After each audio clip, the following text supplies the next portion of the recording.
So happy New Year to everybody, and thanks for watching.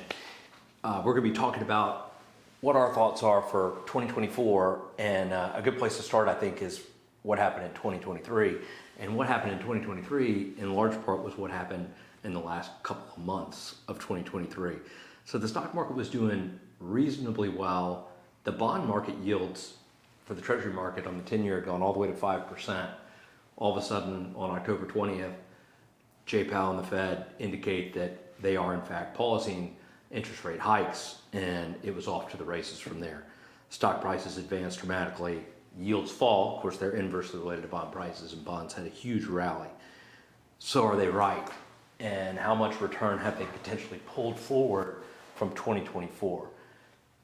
Well, most economists and strategists, it seems like nearly all of them are all lined up believing Fed rate cuts are imminent, and they're going to be plentiful. So kind of consensus going into the year is there'll be maybe 6 rate cuts.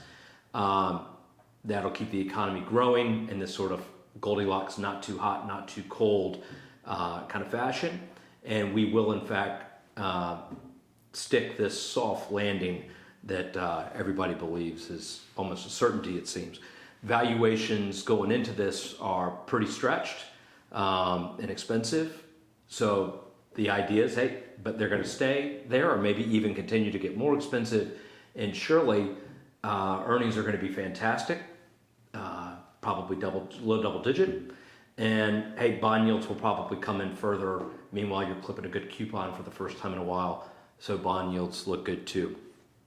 So what could go wrong? Well, I think in our industry, being a healthy skeptic and cynic is always a good instinct.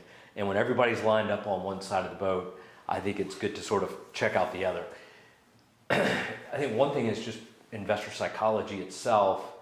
And once again, we're seeing a lot of speculation in the stock market.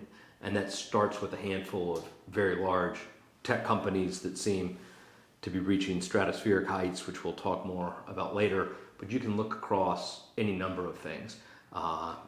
Bitcoin, non-profitable tech.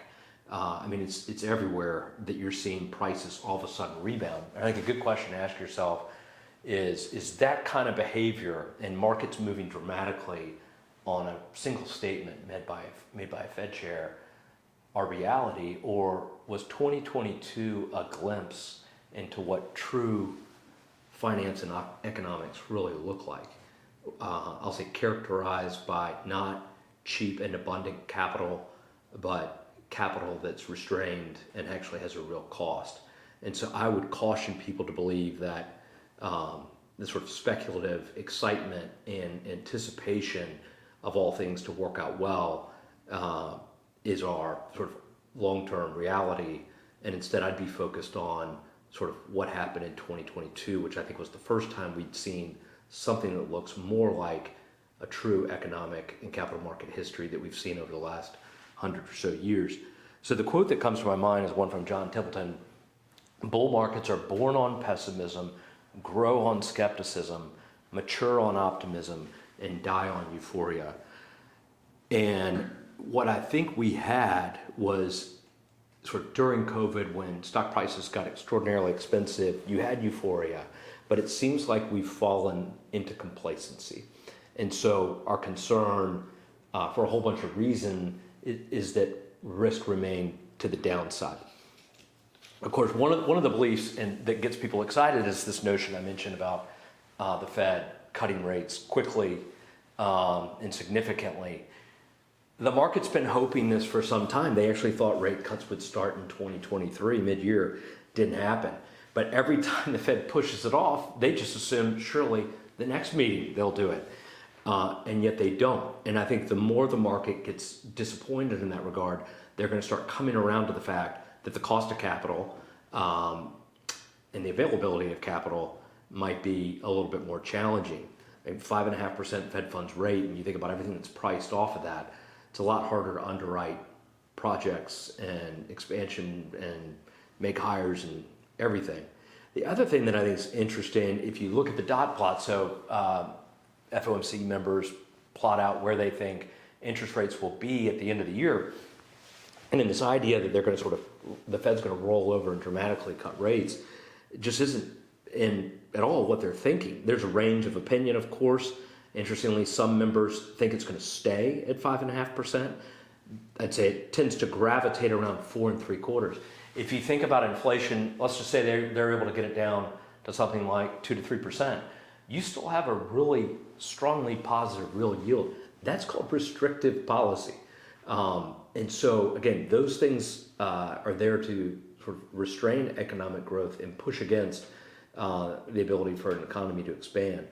So I don't know why, don't fight the Fed was such an often mentioned mantra on the upside. But the Fed is fighting against you now. And we're not even talking about the balance sheet roll-off or quantitative tightening that still remains in effect. The other thing that concerns us is investors seem to be whistling by the graveyard on a whole host of risks that concern us. We respect and follow Ian Bremmer. I think he's one of the best when it comes to geopolitics. And he himself said this year, 2024, is the most uncomfortable he's felt in his career.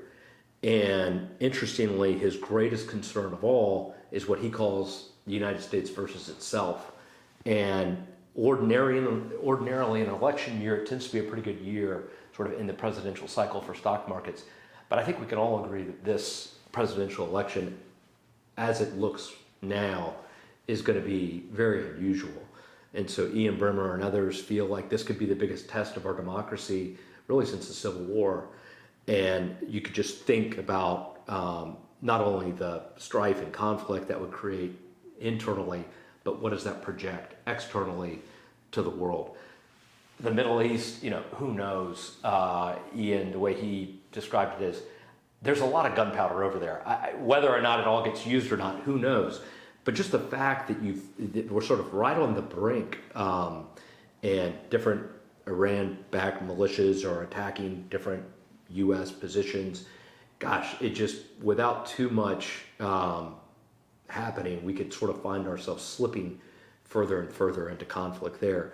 Ukraine, you just feel terrible for the people in Ukraine. It looks like now with Western sort of interest in their success waning, they'll probably, quote, lose, whatever that means. That probably means they're going to give up territory.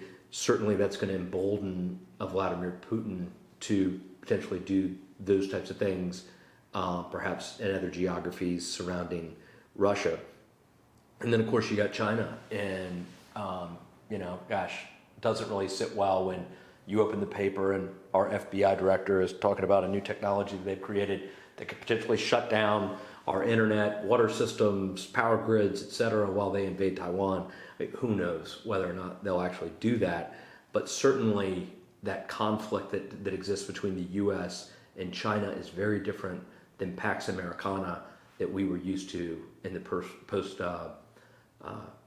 World War II and then post kind of Iron Curtain era. So I would be much more attuned to those risks, and I don't think I would be paying a premium in the event that everything doesn't play out perfectly the way it seems like most economists and strategists think.